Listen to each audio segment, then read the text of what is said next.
नवरात्रीचा आजचा आहे आपला 4था दिवस. आज आपण माता कुष्मांडा देवीची पूजा करतो, अर्चना करतो. आणि आजची आपली वनस्पती आहे कोहळा. त्याला संस्कृतमध्ये कुष्मांड असंच म्हणतात. ज्यापासून आपण पेठा बनवतो तो कोहळा. कोहळा हा शरीराला बल देणारा आहे. हृदयाला बल देणारा आहे. मस्तिष्काला म्हणजे मेंदूला बल देणारा आहे. त्यामुळे साहजिकच आपण हृदयाच्या दुर्बलतेमध्ये किंवा मस्तिष्काच्या दुर्बलतेमध्ये आपण हा कोहळा वापरू शकतो.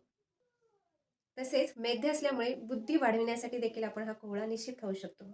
ज्या मुलांमध्ये आपल्याला वजन वाढवायचे आहे आणि मांसधातूला बल प्राप्त व्हावं असं आपल्याला वाटत आहे, त्यांना आपण हा कोहळा खायला देऊ शकतो. लहान मुलांमध्ये जी मुलं खूप जास्त चिडचिड करतात किंवा ज्यांना झोप लागत नाही, त्यांना पण आपण हा कोहळा पेठा स्वरूपामध्ये खायला देऊ शकतो.